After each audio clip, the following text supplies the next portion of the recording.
Hi friends, welcome back to Hema cooking vlogs అండి. అందరూ ఎలా ఉన్నారు? బాగున్నారా? నేనైతే ఇవాళ గుత్తి టమాటో కర్రీ అయితే చేసి చూపించబోతున్నాను. రెస్టారెంట్ స్టైల్లో చాలా ఈజీగా టేస్టీగా మన ఇంట్లోనే చేసేసుకోవచ్చు అండి. సో టేస్ట్ అయితే నెక్స్ట్ లెవెల్. ఇంకెందుకు ఆలస్యం, మరి ప్రాసెస్లోకి అయితే వెళ్ళిపోదాం. ముందుగా ఒక హాఫ్ కేజీ టమాటోస్ అయితే తీసుకోవాలండి. తీసుకొని ఇలా అన్నీ టమాటోస్కి కూడా మొత్తం అన్నీ కూడా ఇలా తొడిమలన్నీ తీసేసుకోవాలండి, నేను చూపించిన విధంగా. సో ప్రతి టమాటో కూడా అలా తీసేసుకొని మనం పక్కనైతే పెట్టేసుకుందాము. ఆ తర్వాత మనం బ్రింజాల్కి ఎలాగైతే ఘాట్లు పెట్టుకుంటామో, సో యాజ్ ఇట్ ఈజ్ టమాటోకి కూడా అలాగే ఘాట్లు పెట్టుకోవాలండి, 4 భాగాలుగా.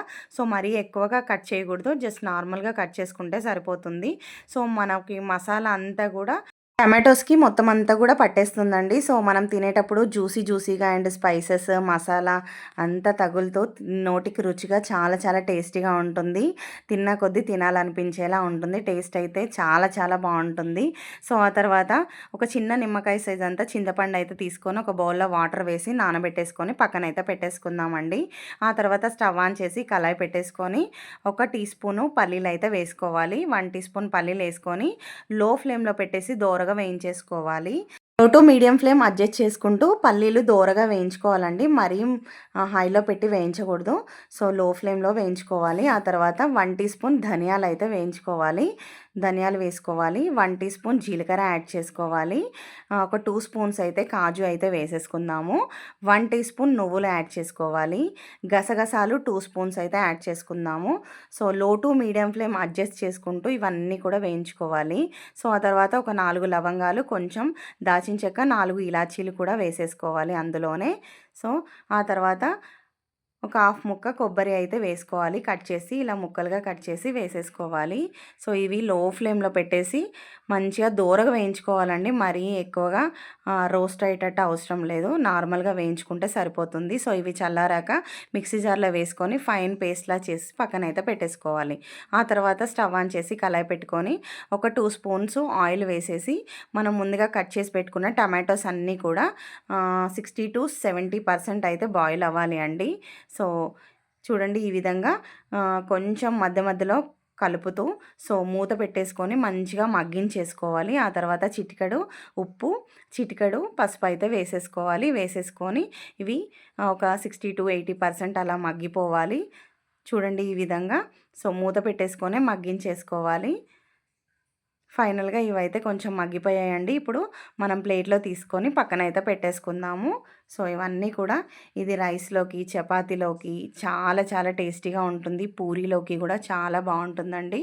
సో ఈ కర్రీ తిన్నారంటే ఇంకా వదిలిపెట్టరు, అంత బాగుంటుంది. సో అదే కళాయిలో 2 పావుల ఆయిల్ అయితే వేసేసుకొని జీలకర్ర, ఆవాలు వేసుకొని ముందుగా సన్నగా చాప్ చేసి పెట్టుకున్న ఒక పెద్ద సైజ్ ఆనియన్ కూడా వేసేసుకొని దోరగా వేయించుకోవాలండి ఆనియన్స్ని. చూడండి నేను చూపించిన విధంగా. ఆ తర్వాత ginger garlic paste 1 teaspoon add చేసేసుకోవాలి. సో పచ్చివాసన పోయేంత వరకు అయితే మంచిగా వేయించేసుకోవాలి.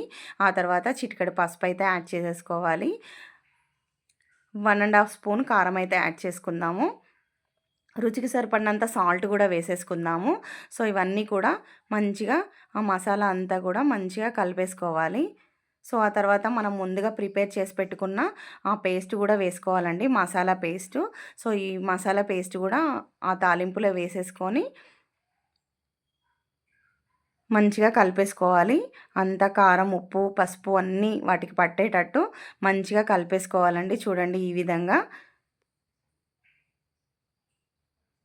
ఆ తర్వాత మనం ముందుగా నానబెట్టుకున్న చింతపండు రసం ఉంది కదండి, ఆ రసం వేసేసుకుందాం ఇప్పుడు. చూడండి ఈ విధంగా ఆయిల్ అంతా పైకి తేలేంత వరకు అయితే సో ఆ మసాలా అంతా మగ్గించుకోవాలి. ఈ విధంగా కొంచెం దగ్గరికి అయ్యాక సో ఇప్పుడైతే చింతపండు రసం అయితే వేసేసుకుందామండి. సో వేసేసుకొని మంచిగా కలిపేసుకోవాలి మొత్తం అంతా కూడా. సో ఆ తర్వాత ఒక బౌల్ వాటర్ కూడా వేసేసుకుందాము. చూడండి మరీ థిక్‌గా కాకుండా కొంచెం గ్రేవీగా వచ్చేటట్టు కొంచెం వాటర్ అయితే యాడ్ చేసుకోవాలి. సో ఆ తర్వాత ఒక 4, 5 పచ్చిమిర్చి అయితే ఇలా తుంచుకొని అయితే వేసేసుకోవాలి. కొంచెం కరివేపాకు. సో కరివేపాకు వేసుకోవడం వల్ల మంచి ఫ్లేవరు చాలా చాలా బాగుంటుంది కదా. సో ఆ ఫ్లేవర్ అనేది చాలా బాగొస్తుంది. సో మనం ముందుగా వేయించి పెట్టుకున్న టమాటోస్ అన్నీ కూడా ఆ మిశ్రమంలో అయితే వేసేసుకోవాలండి. సో వేసేసుకొని మొత్తం అంతా మసాలా వాటికి పట్టేటట్టు అయితే మనం మంచిగా మగ్గించేసుకోవాలి. మరి హై ఫ్లేమ్‌లో పెట్టొద్దు. లో ఫ్లేమ్‌లో పెట్టాలి.